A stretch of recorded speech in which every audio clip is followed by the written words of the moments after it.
Hey guys, Steven here back with another video, and today I'll be talking about the future of my channel.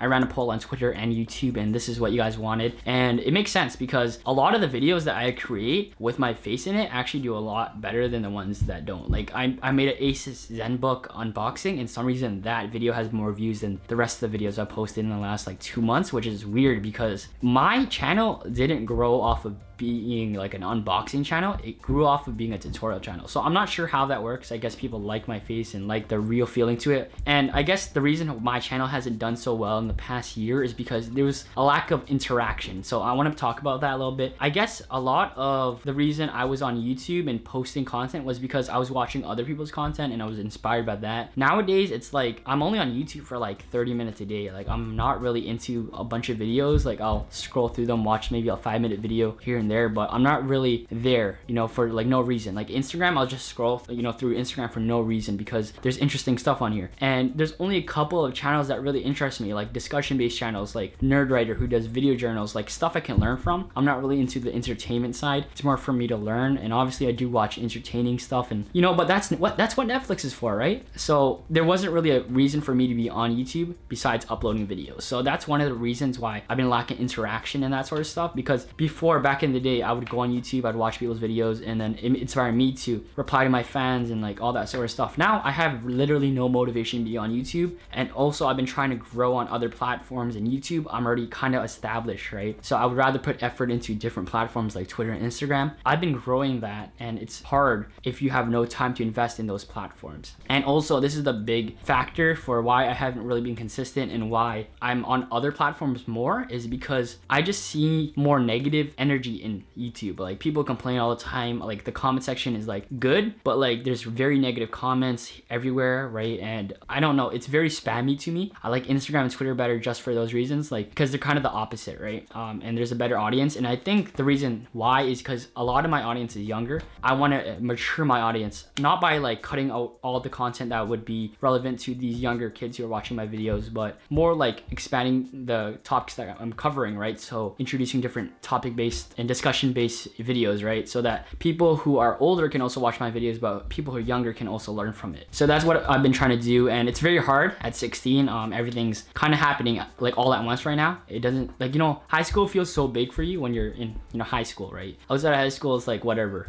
What's going on in my mind right now is like university right now. Like I have exams in 3 days, and I'm failing physics, like not failing physics, but you know, I'm not doing very well. At 16, it's very hard to even talk about the future. So I'm very unsure of what I want to do with this channel. Like I understand that I have a big fan base, I should use it. This is what I dreamed of. Like I always dreamed of like 100K, you know, getting plaque, right? But once you get there, it's not as exciting. So I want to kind of do something that will excite me, right? Chase something else, you know, because the destination isn't as great as the journey most of the time. So all that cliche stuff. But yeah, that's what I wanted to talk about, like what type of videos I'm gonna make, because I know a lot of people are interested in that. When I started out, it was graphic design videos. Now it's like special effects, video effects, that sort of stuff. Very small, like type of content, very niche for certain people. I have a list of things I want to talk about it. So the first thing is approach YouTube differently. So what I mean by this is I see a lot of creators who are mad about that new YouTube rule where you have to have a certain amount of like views or subscribers for monetization now. And I'm like, bro, like you're using Twitter, Instagram, you're spending a lot of time taking pictures, posting on Instagram, stuff like that, going on photo shoots for Instagram. But Instagram doesn't pay you, Twitter doesn't pay you, Facebook doesn't pay you, but you're still on there creating content. So I don't really see why that's a problem. A large amount of my income used to come from YouTube, not anymore. Like it's like half and half, client work, half YouTube now. But I used to approach YouTube as a business, and obviously it helps business, right? It helps me get clients and that sort of stuff, but I want to approach it like other platforms like Twitter, Instagram, where I'm there to post content, and that content can help me reach a different audience and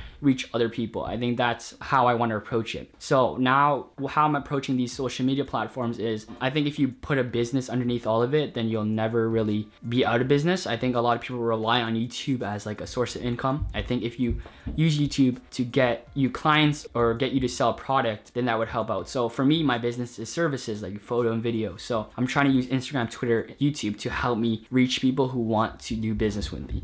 If that makes sense, I'm not sure. The other thing is more consistency is very hard for me. I know like I have probably more hours in a day than a lot of people, especially if you're older, you have family, not even family, like you have a job. I don't even have a job. I just have school, and school is like pretty easy if you think about it. You do homework and you're good. I'm not even doing homework right now, just to be honest with all you guys.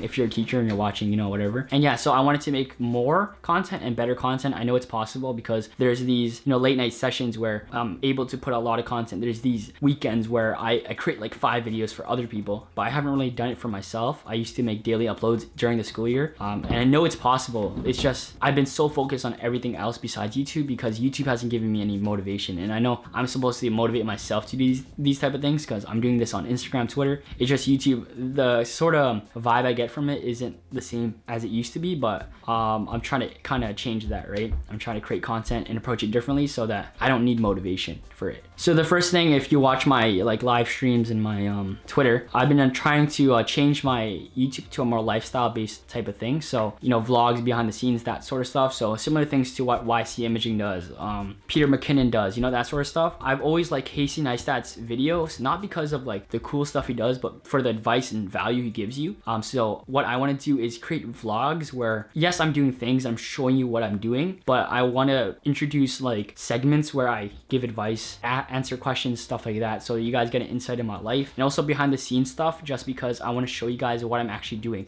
It's one thing to talk about what you're doing. I always talk about how I'm a photographer, I have shoots and stuff like that, I get clients. I want to show you that. So I'm hiring an assistant to do behind the scenes and help me out on shoots so that you guys can see that. It's like I've asked people and I have the right people and the contacts, but I haven't really put that, you know, in fruition. Like I haven't, is that the right term to use? I don't know, but I haven't put that in order, right? It's definitely a thing, and I'm trying to do that right now. And also some motivations, like some people I want to kind of aim for, like references, is like Peter McKinnon, who does this, YC Imaging, like I mentioned before, even Justin TSE, I'm not sure how to pronounce his last name, but what he does is, it's not even like he's doing lifestyle videos, he's just putting certain things in his videos that, you know, people can relate with. Like he does like hype beast tech stuff like that, you know. When he goes on trips, he'll make a certain like what's in my bag for CES, stuff like that, where it relates back to your lifestyle. It's easier to make too, and it's more interesting for you. Leading into the next thing, discussion based videos, that's what I wanted to do. I've always liked videos like Nerdwriter, where he does video journals and that sort of stuff, and he covers bases of topics that are interesting. I think that is super interesting, and I want to help provide value similar to what I do with my podcast. So even doing interviews and that sort of stuff can help you guys out. So covering topics like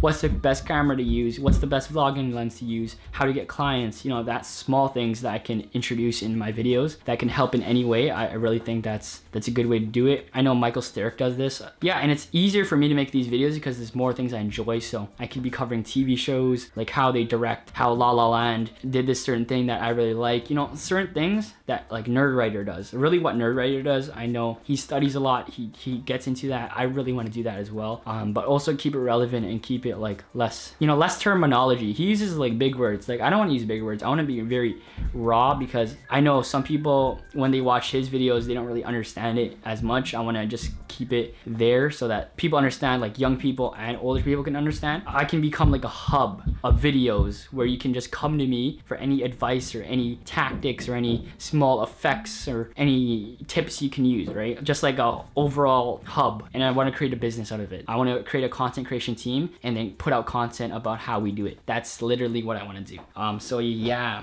So I want to do more live streams, vlogs, stuff like that. I'm going to Africa in a couple months. I'll make sure to vlog that. And some of those experiences that I get out of creating these videos, like I want to show that. I want to show experience. I want to show like value and all that sort of stuff. And the last thing is I want to make more videos that have me in it. So here's a little thing, or a little reason why I really want to put myself in these videos more. It builds confidence, obviously, and I become a better person, better speaker, stuff like that. Like I used to stutter all the time. You guys will realize that. I only have a couple cuts in this video, and that's probably because I don't want me to like breathe a certain time. Like, you know, like I don't like those parts, so I'll cut it out. I want to be like Peter McKinnon, you know, that type of guy where he can do these things and he can show you how to do it. There's a quote by Gary Vaynerchuk, I believe. It says, skills are cheap, passion is priceless. So I think when people come back for you and keep watching your videos, it's not because of the content you're making, but because of your personality. People who subscribe to you will first subscribe for your content. They'll stay for your personality. So Peter McKinnon is a great example of this. like if he didn't have his personality and he wasn't that, you know, vibrant, exciting guy, people wouldn't come back to him really, because there's a billion of channels who teach the exact same things he does. He does it in a more presentable way, more relatable way. So I think that's what I want to do. So skills are cheap. You can search up on Google how to do anything really, but passion is priceless. So how you kind of, you know, the passion that he shows is priceless. So yeah, I talked a lot and talked really fast, but hopefully you guys enjoy this video. It's because my camera has a time limit on it. I'm not sure when it's gonna end. It probably ended by now, but I don't know. Hope you guys enjoyed. My name's Steven, and I'll see you in the next one.